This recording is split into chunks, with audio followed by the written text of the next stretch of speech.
Sí,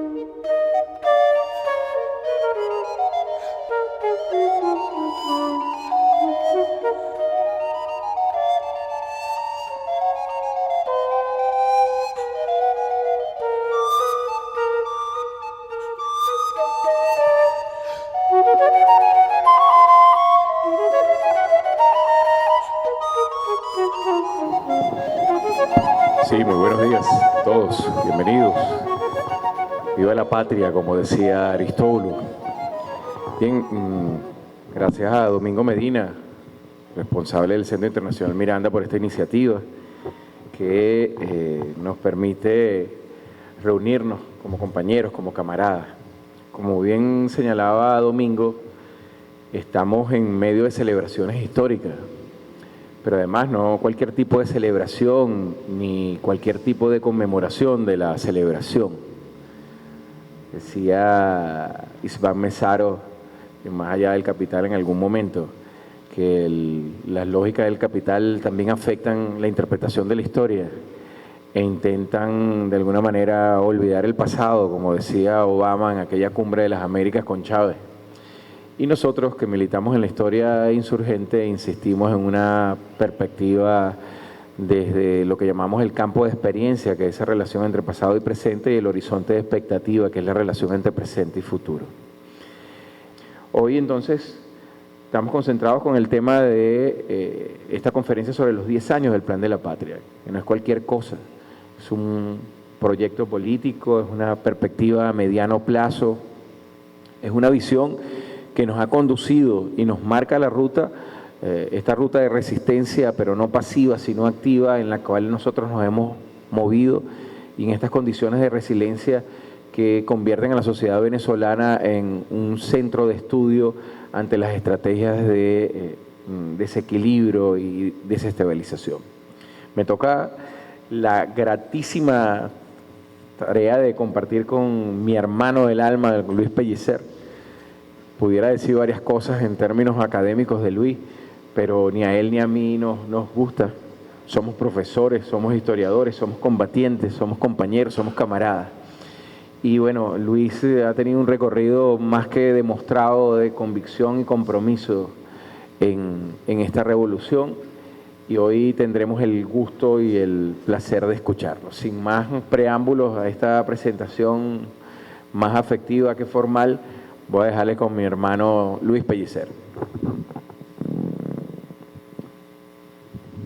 Bueno, gracias, Juan. Buenos días a todas y a todos. Gracias al Centro Internacional Miranda, al Ministerio del Poder Popular para la Educación Universitaria, por la invitación. Gracias a ustedes por estar aquí presentes y a todos quienes nos puedan ver a través de las redes.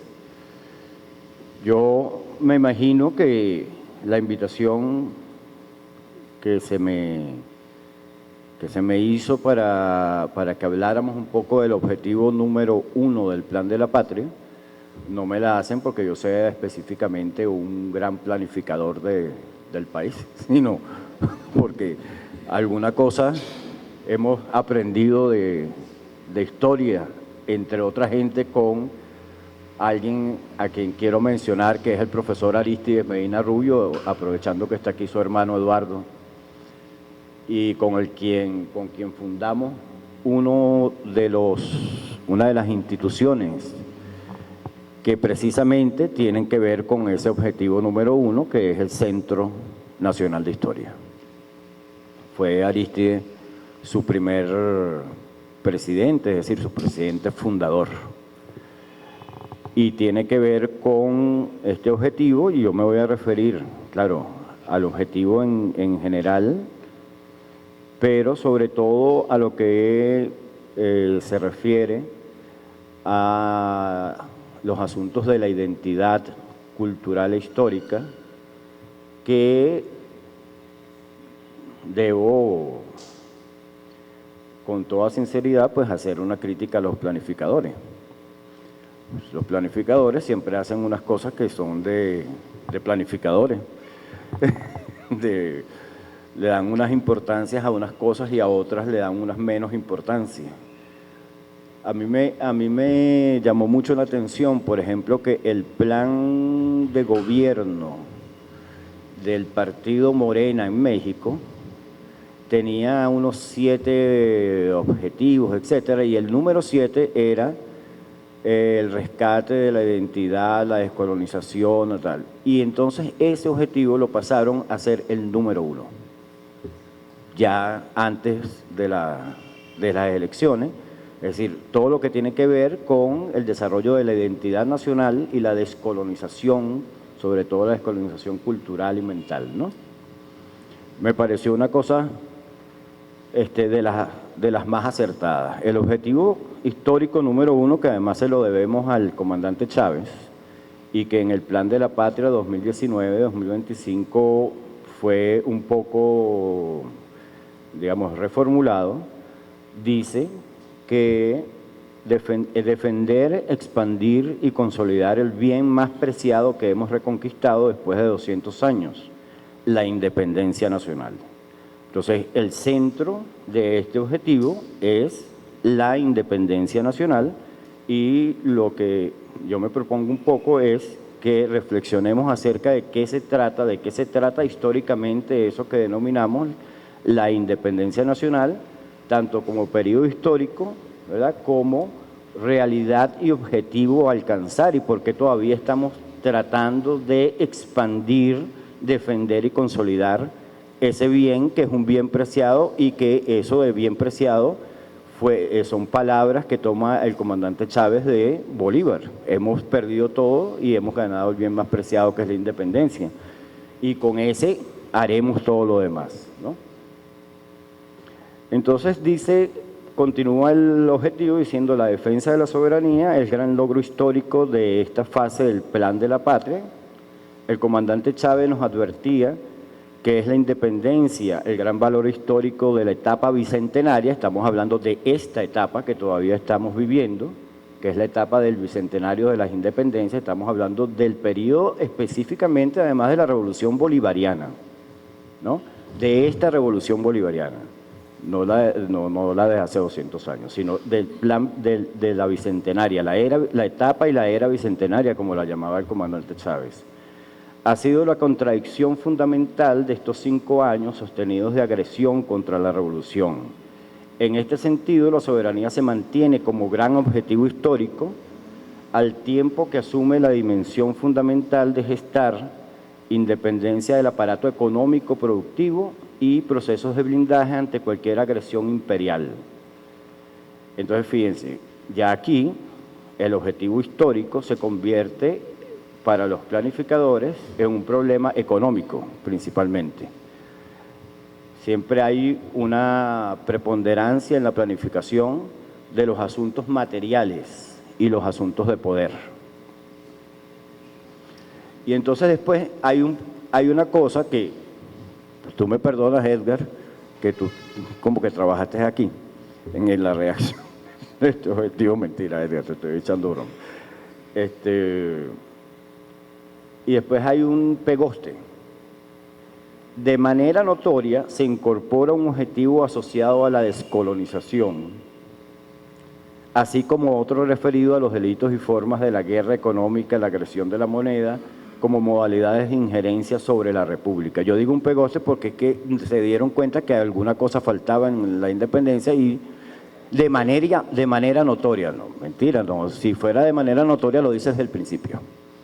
Yo creo que es una cosa que, bueno, nosotros tenemos que ser críticos con nosotros mismos. Nosotros no podemos estar cayéndonos a cobo aquí, ¿no? El caso es que no hay ninguna independencia que pueda hacer si usted no tiene independencia mental. Esta es de lo que vamos a hablar. Es de lo que yo quisiera que compartiéramos este día, ¿no? Cuando el comandante Chávez se refiere a la independencia y dice muy, digamos, acertadamente que es defender, expandir y consolidar el bien más preciado que hemos reconquistado, yo quisiera que volviéramos a eso, pero al final de esta digresión histórica que voy a hacer, que es que En la historiografía, el asunto de la independencia se ha visto, bueno, de muchas maneras. Hay una manera tradicional de ver el periodo independentista, que es como el periodo luminoso de la historia venezolana, y los otros periodos son unos periodos más bien oscuros. Por ejemplo, los 300 años de colonización son unos periodos incluso historiográficamente muy pocos tratados. El siglo XIX es el siglo, digamos, que con más prejuicio se ve en la historiografía venezolana. Es un siglo de las matazones, de una más de nuestras matazones, como decía Vallenilla Lanz, que decía además que la independencia fue una más de nuestras matazones del siglo XIX. Y el siglo XIX se ve como un siglo de eso, de desorden, de disgregación, de imposibilidad de consolidar el proyecto republicano, además y sobre todo porque el pueblo era incapaz de entender la república, la libertad y la igualdad.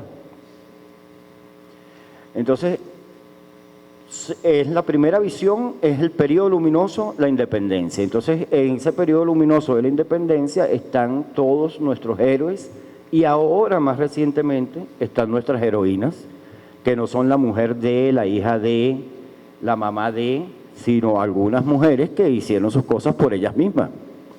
Como por ejemplo Manuelita Sáenz, ¿verdad?, que ya había hecho algo por la independencia antes de conocer a Bolívar, y que le siguen todavía diciendo a Manuelita que era la amante del Libertador, y el amante no era ella, el amante era él, porque la casada era ella. Entonces el barragano era Bolívar. Entonces, no, para que estemos claros en términos también de género ahí, ¿no?, y de las relaciones de ese momento, ¿no? Con todo y el amor y la cosa, y además las cosas horrorosas que decía Manuelita del marido, que más bien Bolívar le decía, pero por favor no hable así de ese hombre, pobrecito. Bueno, pero entonces vemos la independencia como ese periodo luminoso, sobre todo donde están los grandes héroes y ahora las grandes heroínas, etcétera, y seguimos haciendo una serie de conmemoraciones, que está bien que hagamos las conmemoraciones, porque además eso trae al recuerdo eventos que son para nosotros, ¿verdad?, muy importantes, y que son importantes no porque sucedieron y porque tenemos un pasado glorioso, sino porque son importantes para el presente. Son importantes para el presente, como es importante, porque tenemos una concepción, además del tiempo, que es una concepción lineal del tiempo, donde hay un pasado que está atrás y un futuro que está adelante y un presente que estamos viviendo, pero eso es mentira, porque usted sin recuerdos no tiene ningún presente. No hay manera de vivir sin el pasado convive con nosotros en el presente. Pero además hay una manera también que tiene que ver con estas celebraciones, con traer de nuevo el corazón estos hechos que son hechos épicos, importantes de nuestra historia, porque es la compañía de esa gente en las luchas actuales. Es decir, los muertos no están muertos, los muertos están con nosotros en la lucha de ahorita, y eso es una razón mística para seguir, para continuar en nuestras luchas. Es decir, nuestros pueblos indígenas, Huaycaipuro, todos los mártires y los héroes de diferentes y heroínas de todas las maneras, nosotros los hemos rescatado para que estén en este momento con nosotros en la lucha. No es como un recuerdo ni como un saludo a la bandera, sino es reivindicando la posibilidad de continuar una lucha que, si a mí me dicen que la independencia fue hace 200 años, hay una independencia que puede haber sido hace 200 años, pero la independencia comienza aquí en el mismo momento, por lo menos aquí en Venezuela, a partir de 1498, con la resistencia indígena. Es decir, empieza una gente que era independiente a no ser independiente y a estar bajo términos de dominación tan abruptos y tan deshumanizados como la misma deshumanización que hicieron de los pueblos indígenas. Es decir, le quitaron la humanidad a los pueblos indígenas para hacerlos dominables y esclavos. Es decir, no son humanos. Y se discutió sobre el alma o no el alma de los pueblos indígenas en España, hasta que decidieron entre Bartolomé de las Casas y Francisco de Victoria que sí tenían alma, y entonces, como tenían alma, bueno, podían ser súbditos del rey, entonces había que más o menos protegerlos, y los protegieron con una cosa que se llama la encomienda, que era una forma de esclavización, pero velada, ¿no? Nosotros nos ocupamos de darle la religión, el idioma, la civilización, entonces vamos a civilizar a los bárbaros, y además son sometidos a un régimen de, digamos, de tratamiento infantil, son como niños, como menores de edad, o sea, en minusvalía total. Ahí empieza el proceso de dependencia, el proceso de dominación. Y como empieza el proceso de dominación, también empieza un proceso que es el proceso de resistencia indígena, que es el proceso también de independencia. Que ese proceso es un proceso que continúa durante esos 300 años, pero nosotros nos olvidamos que hay 300 años de coloniaje, pero también 300 años de resistencia y de rebelión de los pueblos indígenas y de los pueblos afro sometidos a esclavización. Entonces nosotros tenemos, desde la historia insurgente, por ejemplo, nosotros contamos la historia no desde el establecimiento del régimen colonial, sino desde la resistencia y la rebelión indoafricana en contra del establecimiento de ese régimen colonial. Eso, por lo menos, debería incidir en una manera diferente de ver la historia, que no es eurocéntrica y que no es colonial, porque la estamos viendo desde aquí con la cámara subjetiva puesta en la tierra firme y no en las carabelas. Viéndola desde aquí, desde el pueblo, de cómo insurge un pueblo en contra de un sistema de dominación que no es otro sistema sino el capitalista, que llega aquí en 1492 en América y en 1498 a Venezuela, en las costas de Paria específicamente. Eso es lo que está llegando. Entonces, esa independencia que tiene 300 años gestándose y tiene gestándose 300 años también de dominación, entroncan esas rebeliones y esas resistencias indoafricanas con los movimientos revolucionarios en términos de que son movimientos con una mayor organización y con programas de transformación política, social y económica más elaborado. Pero no quiere decir nunca que toda la resistencia de los 300 años y las rebeliones sean tratadas y tengan que ser tratadas, como son tratadas por la historiografía, como fenómenos naturales. El huracán de la rebelión de 1814, ¿cuál huracán? Ahí hay una gente que está organizada y que tiene unos valores y que está defendiendo unos valores. Usted revisa toda la historiografía que tiene que ver con las rebeliones de nuestros pueblos afro y de nuestros pueblos indígenas, y siempre tienen unos criterios valorativos negativos respecto a los afro y a los indígenas, porque no están sometidos a la legalidad. No sé, son gente díscola, levantisca, orgullosa, etcétera. Hay todo un estereotipo que además sigue siendo el estereotipo del pueblo venezolano, un pueblo cuya identidad además se elabora a partir de un discurso aristocrático que pretende hacer lo mismo que hace la ideología de esa ideología que deshumaniza al otro, que bueno, no, ahora sí tienen alma y son gente, pero son bárbaros, son incivilizados. Y como son bárbaros incivilizados, lo primero que tenemos que hacer en el siglo XIX es la civilización frente a la barbarie. Y después en el siglo XX es el desarrollo frente al subdesarrollo. Esas son los dos grandes procesos por los que nosotros hemos atravesado y que se han inoculado en la mentalidad de nuestros pueblos de América Latina y de los pueblos del sur. O sea, la civilización y después el desarrollo.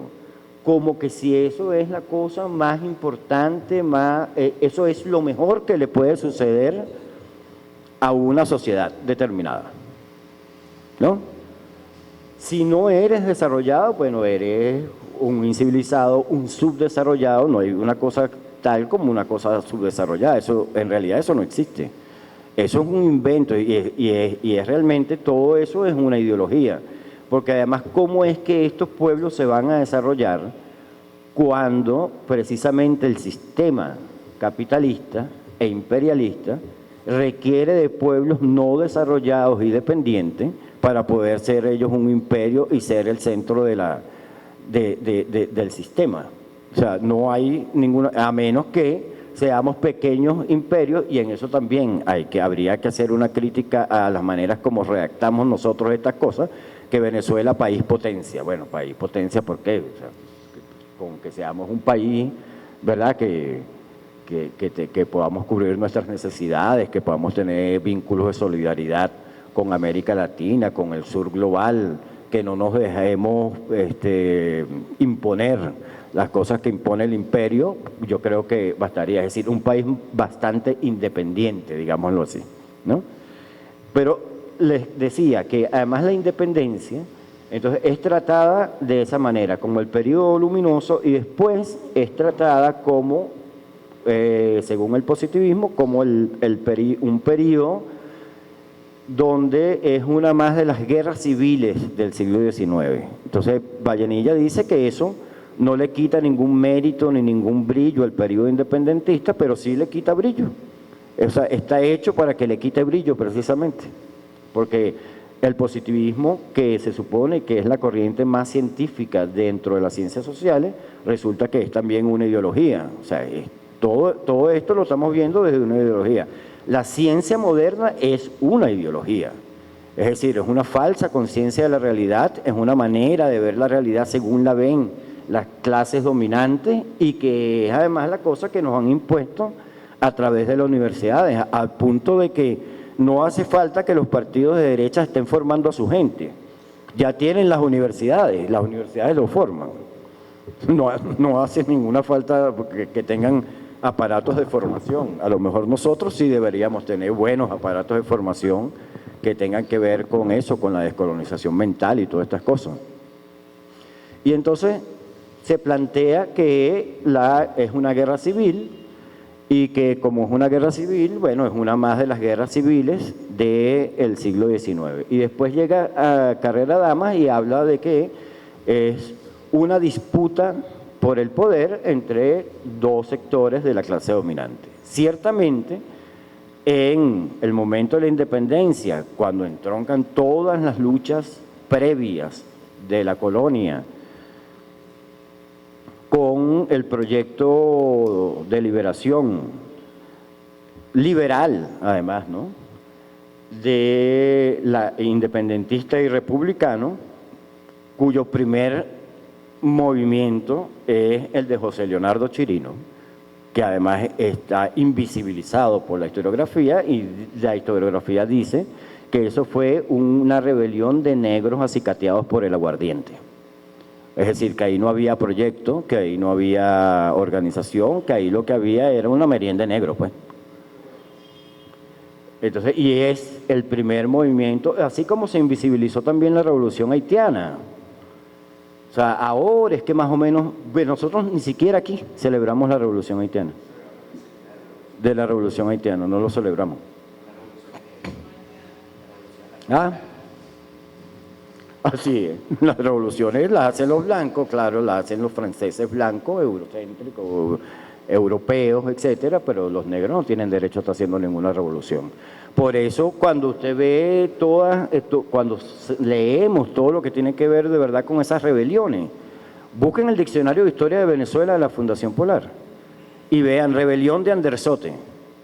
Era un negro torpe, no sé qué va, tal, pero resulta que el negro primero fue triunfante. Hizo además un cumbe, una manera de organización, con responsabilidades, con ejército, con organización, con manutención, con todo durante muchos años, y después además se escapó y no lo pudieron agarrar.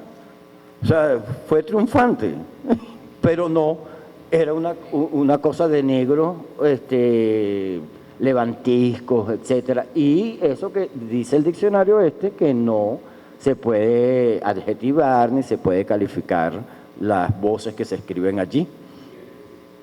Va Miguel de Buría. Bueno, Miguel de Buría es el otro, que ese es peor, porque ese no solamente es que es levantisco, no sé qué, sino además que se copió de la corte española. Mentira. Él no se copió de ninguna corte española porque él nunca estuvo en ninguna corte. No, no lo vio, nunca. Él era un jefe en África. Y él lo que hizo fue trasladar lo que él sabía a la organización que hizo aquí en el CUMBE. Eso fue lo que pasó ahí. Ah, no, pero nosotros decimos, porque ven, la cosa de la colonialidad es que no puede tener un pensamiento propio, unos valores propios, esa gente que es inferior. Inferioriza a toda esa gente, ¿no? Bueno, esa inferiorización es parte de la no independencia. Es parte de lo que no nos deja y no nos ha dejado ser realmente independientes. Uno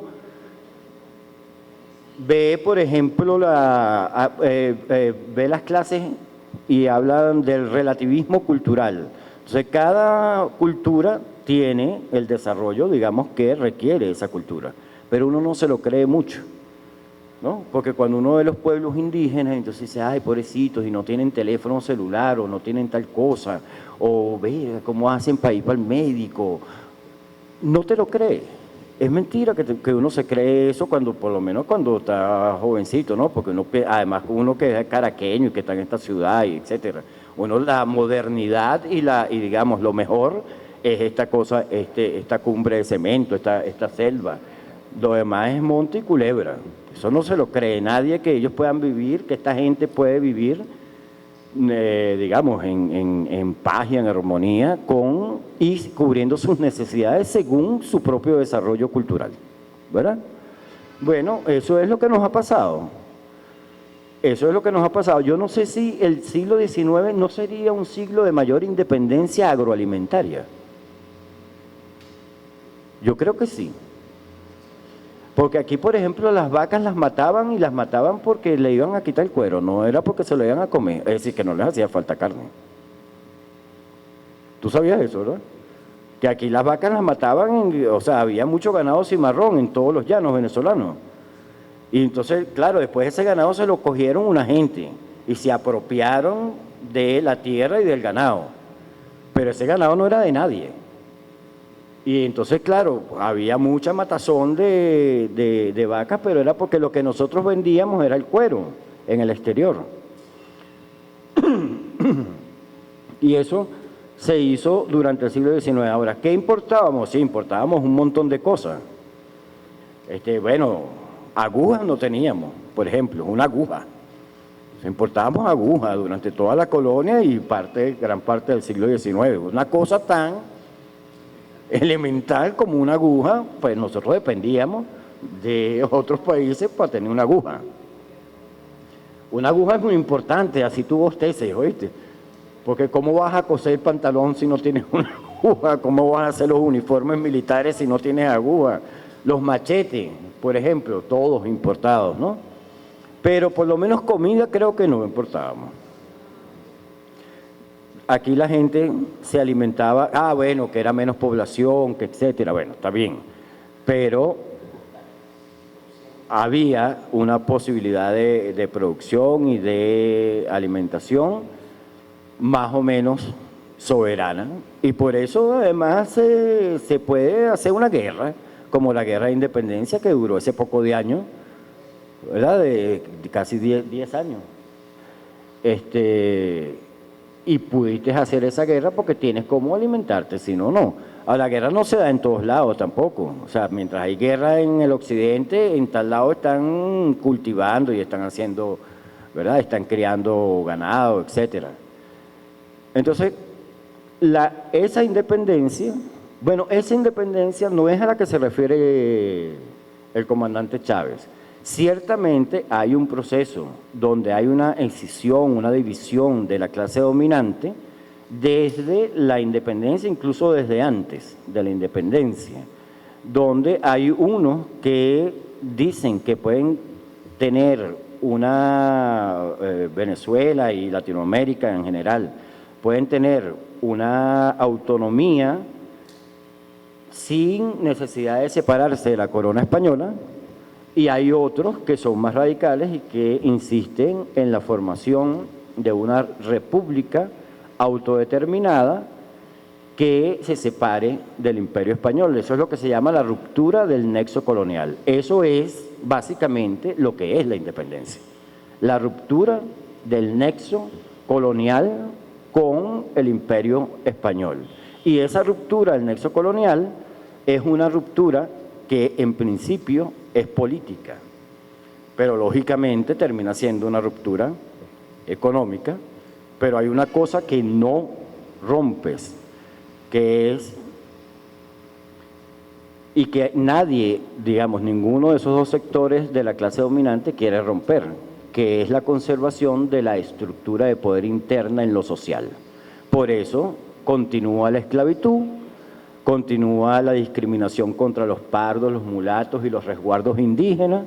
Por eso continúa además una cosa que llaman la disgregación social, que es el proceso de resistencia y de rebelión del pueblo, que lo llaman disgregación social. Claro, yo me comunico cuando les digo, fíjense cómo lo llaman, disgregación social. O sea, es un término, si no peyorativo porque pretende ser científico, es negativo.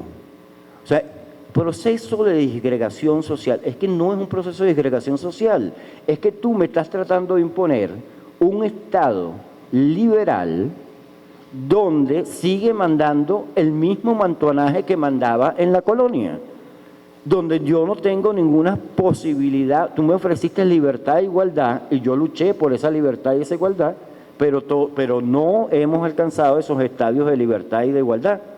Y no los hemos alcanzado en la práctica, en la realidad real. Es decir, yo no tengo tierra y tú sí tienes tierra. Tú sigues teniendo la tierra, tú sigues teniendo esclavos y sigues teniendo gente sujeta a condiciones de trabajo casi en términos de esclavitud, así sea el peonaje, así sean libres. Porque además esos peones viven y comen en una bodega que tú tienes ahí en tu propia hacienda y siempre están endeudados, ¿no?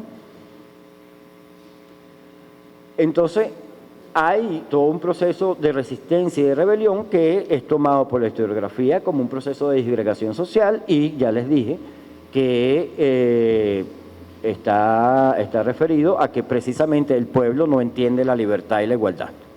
Y que y que para qué vamos a luchar por la libertad y la igualdad si ya Bolívar y el proceso independentista nos dio la libertad y la igualdad. O sea, ya no tenemos esas banderas. En 1864, entonces, cuando todavía se sigue peleando, pero por lo menos ya ahí está declarada la abolición de la esclavitud y se consagra constitucionalmente, entonces sale el pueblo de la beligerancia política, porque ya no tiene banderas de lucha.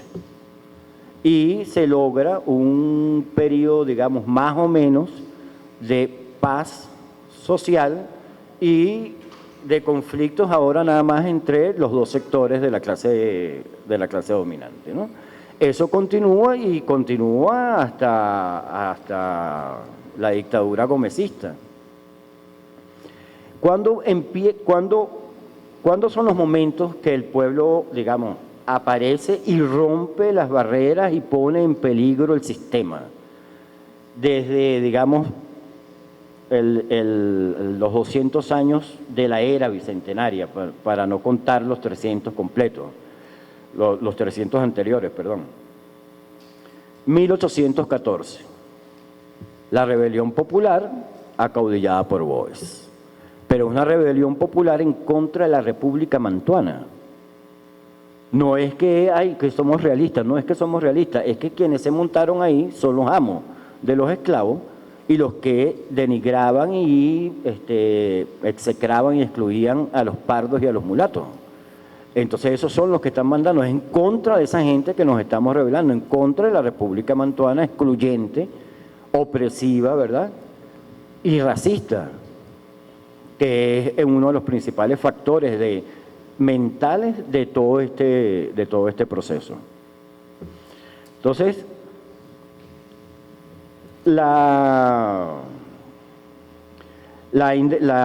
independencia es una independencia y uno entiende que el comandante Chávez se refiere a la independencia en términos políticos, que es el bien que hemos conquistado y que se conquista porque además hay una conciencia de la clase política que es una conciencia diferente, porque primero éramos colonia española, pero después fuimos neocolonia de Inglaterra, de Alemania, de Francia, de Holanda, y después colonia o neocolonia de los Estados Unidos, y dependíamos totalmente de todo lo que cualquiera de esos imperios en el siglo XIX y en el siglo XX dictaba.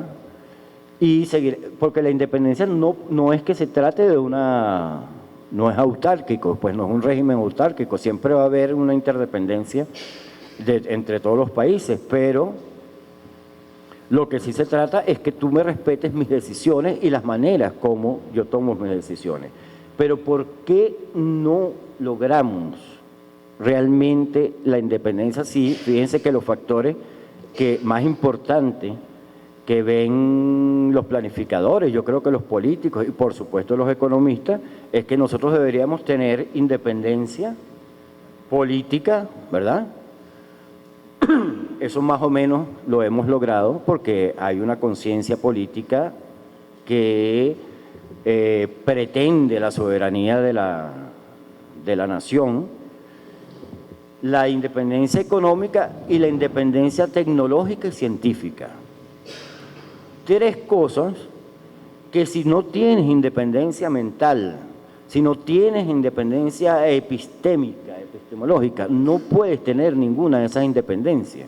Porque ¿qué vas a crear tecnológicamente si piensas porque no es que piensas porque te da la gana de pensarlo, es que la educación está hecha para que pienses así.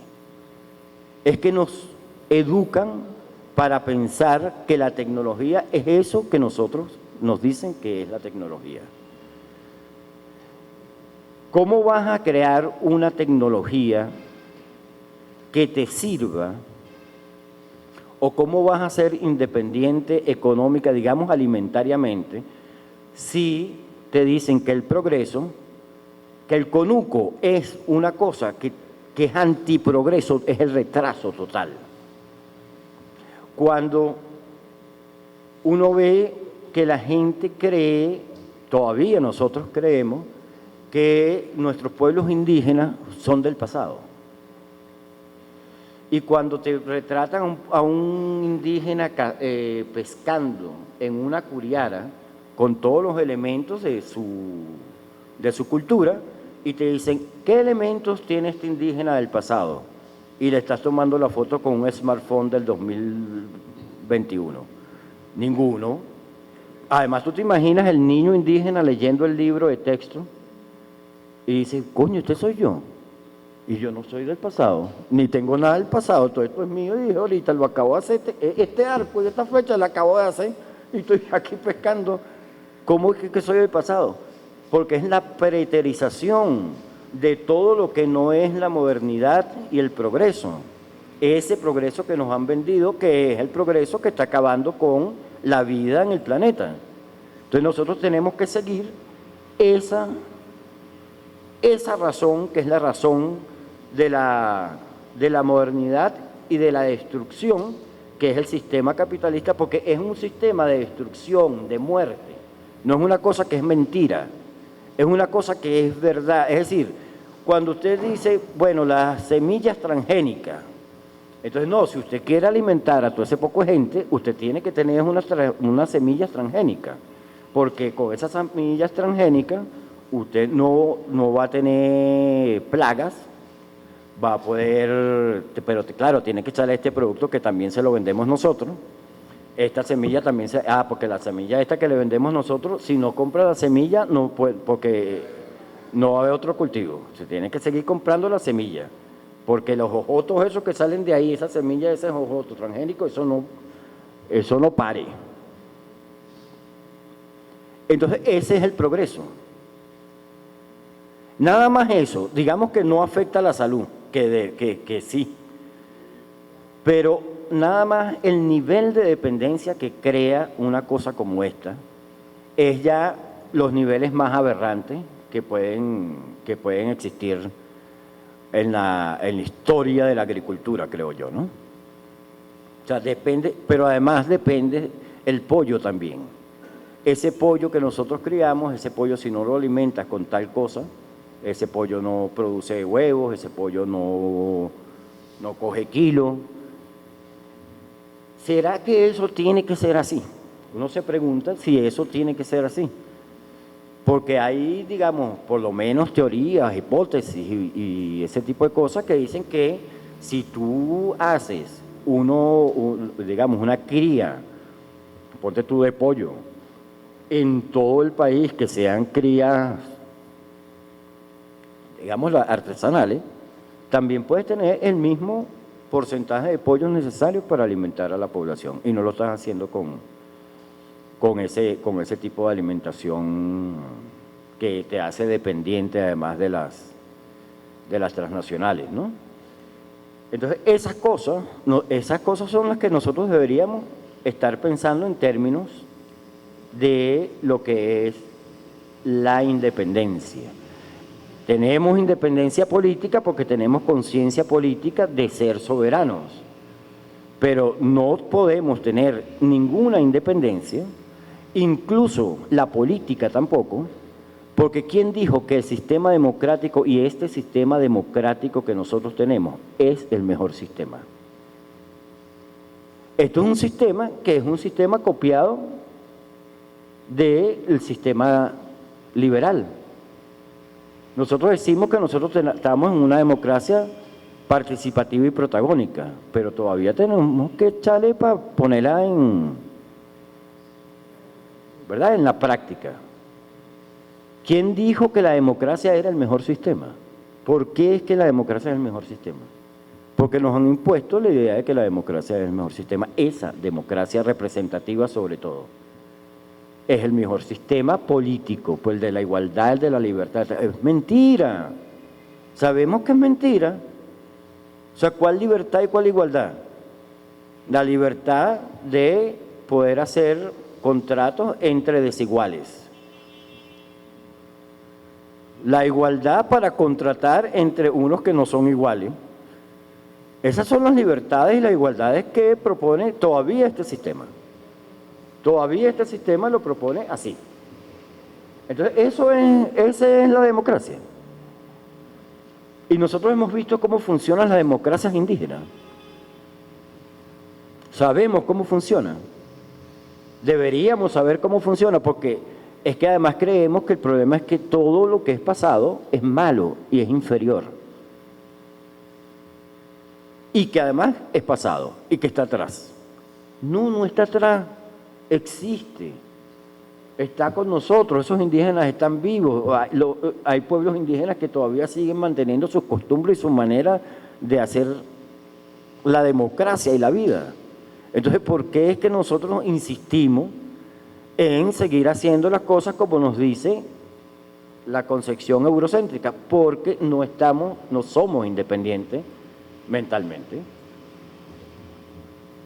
Porque nos seguimos creyendo, y la cosa no es que no lea lo que se produce en Estados Unidos o en Europa. Hay muchas cosas que nos sirve de lo que se produce en términos de conocimiento, de ciencia en Estados Unidos y en Europa.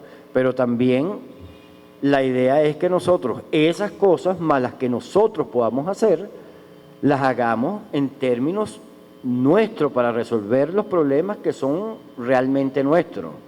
Porque haciéndolo con las soluciones que se hacen en Estados Unidos o en Europa, nosotros no hemos solucionado nada. En realidad no hemos solucionado nada. O sea, lo que seguimos siendo es cada vez más dependientes. ¿Verdad?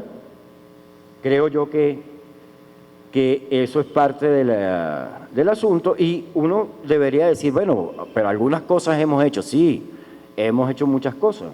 Por ejemplo, en el plano de la historia, para hablar entonces del objetivo, dentro del objetivo 1, dice, por ejemplo, afirmar la identidad, la soberanía cognitiva y la conciencia histórico-cultural del pueblo, para favorecer la descolonización del pensamiento y del poder. Esto es básico. Esto no debería ser el 1.5, sino el 1.1. O sea, ¿cómo hacemos para tener una soberanía cognitiva? Es decir, la soberanía epistémica, epistemológica. Pensar y crear las cosas por nosotros mismos. Nosotros nos hemos visto obligados a hacer cosas que tienen que ver con esto, ¿verdad, Juan? En historia, mire, yo tengo por lo menos, creo que ya 15 o 20 años que a mí nadie me viene a decir que no, porque es que en Francia están haciendo la historia de tal cosa. Antes no, antes era, mire, ¿qué están haciendo en Francia? Ah, bueno, ahorita están en la historia de las mentalidades. Ah, no, al otro año ya estaban en la historia de las sensibilidades. En el otro año ya estaban en la historia de la vida cotidiana, la historia de la sexualidad, la historia de la sonrisa, la historia, bueno, lo último fue la historia actual, que hasta Frederick Lang hizo una vaina sobre Chávez, un libro sobre Chávez, es un reportaje. La actual, la emocionalidad y la cosa y tal. Bueno, imagínate, toda esa gente está trabajando esas cosas, nosotros no podemos darnos el lujo de trabajar eso. O sea, nosotros no necesitamos trabajar eso, nosotros estamos haciendo una cosa que se llama la historia insurgente. Y el pueblo cuenta su historia. ¿Por qué? Porque esa es nuestra realidad. Eso es lo que nosotros tenemos que hacer en Venezuela, coño, en una revolución. Nosotros no podemos estar hablando de que como que era la sonrisa en el siglo XVIII. No, es una mariquera. Perdón por la palabra. Entonces, nosotros tenemos que estar hablando de cómo es que el pueblo participa en la historia y se organiza para luchar en contra de los mecanismos de opresión de la clase dominante. Eso es lo que nosotros tenemos que estar haciendo. Y eso es lo que nosotros decimos que es la historia insurgente. Y tenemos que ver cómo es que el pueblo se incluye en el relato histórico para que sea sujeto de política. Porque lo que no aparece en el relato histórico no es sujeto de nada. Y el pueblo no aparecía en el relato histórico. ¿Verdad? El pueblo está afuera, y cuando aparecía como eso que les estoy diciendo, como obstáculo o como subordinado, pero también como obstáculo a la república, a la civilización y al desarrollo. Entonces, ese es el pueblo que nosotros queremos que aparezca en los libros de historia. No puede ser. Imagínense ustedes lo que le pasa a un niño negro que está allí viendo su clase, y la maestra le dice, bueno, los blancos eran los dueños de hacienda, los dueños de esclavos, los que tenían el dinero, que estaban en el cabildo, etcétera. Los bichos estos eran tal cosa, tal. Los negros, esclavos. Coño, yo no quiero ser negro, porque lo único que soy es esclavo. Pero si tú le dices a los niños, mira, había también una gente afrodescendiente, también negro se les puede decir, pero que estos eran los constructores de una economía, de un país, tenían un conocimiento de tal cosa, de la agricultura, no es nada más tambores, no, conocimiento de todo, desde la economía hasta la espiritualidad y la salud. Si tú le dices eso, yo quiero ser negro. O sea, yo me siento orgulloso de serlo, pero lo que le está quitando, eso es lo que nosotros tenemos que lograr. Hemos emprendido un camino, tenemos un camino, pero tenemos que continuar en ese camino, y ese camino se empieza por cambiar los contenidos de los libros y de lo que dan los maestros y las maestras en las escuelas, diciendo estas cosas que no estamos diciendo ninguna mentira.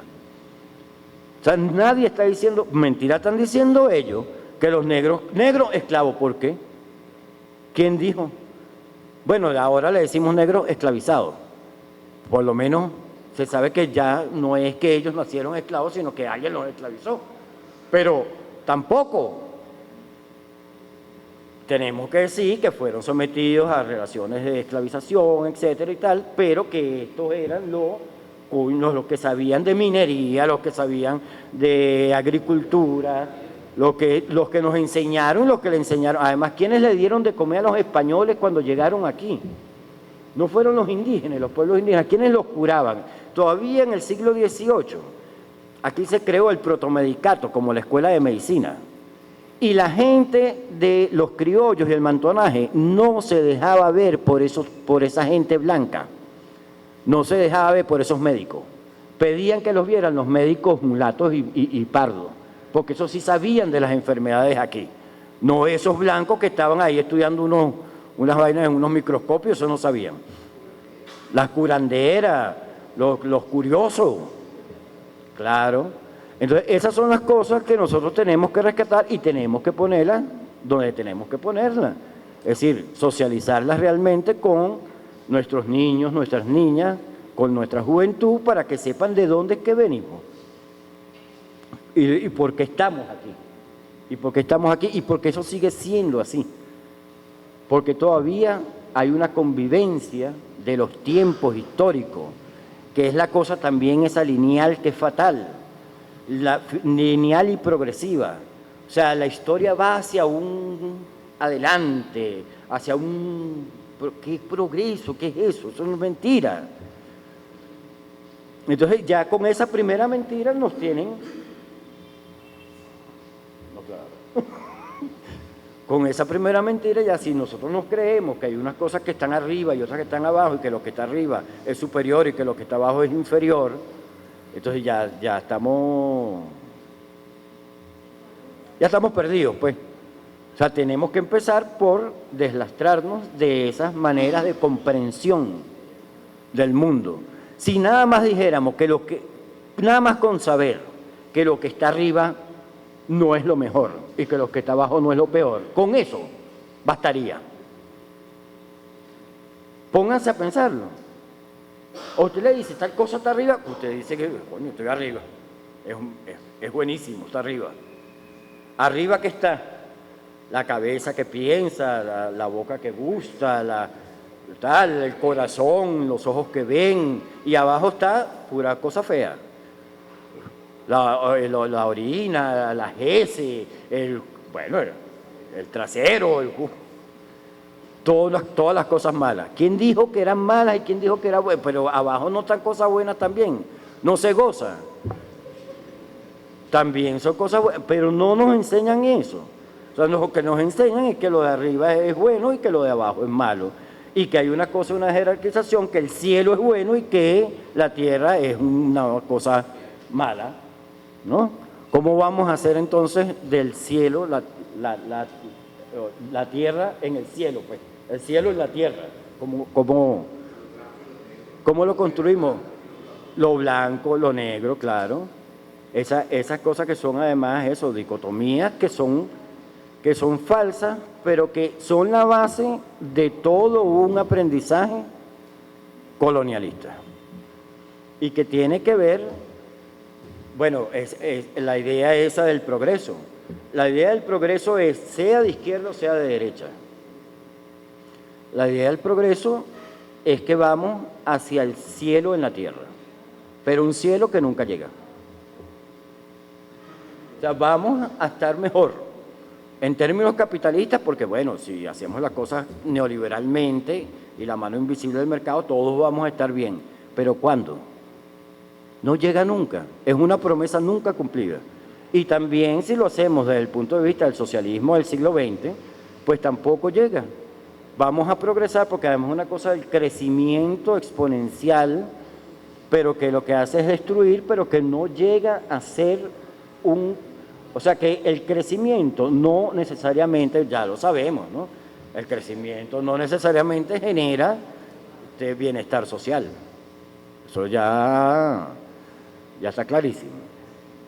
Bueno, yo lo que me gustaría ya para terminar es que si tenemos que, digamos, no es que sí tenemos, es que yo creo que sí tenemos que profundizar en el objetivo número 1 de la independencia, y me parece muy bien que esté además el número 1 como la independencia, pero que se pueda hablar de esa independencia, sobre todo mental y cultural, antes y como base de la independencia económica, alimentaria, de la independencia material.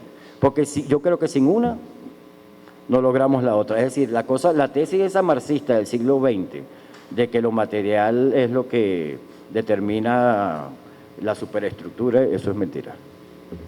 Además, Marx no dijo eso. O sea, no hay una cosa que pese más que las ideas. La primera independencia que nosotros nos ganamos aquí en el proceso de independencia misma fue la independencia ideológica.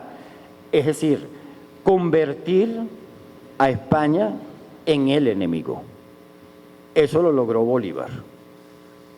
Fue un ejercicio propagandístico e ideológico que logramos vencer. Fue lo primero que se logró. El enemigo es este. Porque no era el enemigo, era la madre patria. Y él le dice esa madrastra. Bueno, muchas gracias.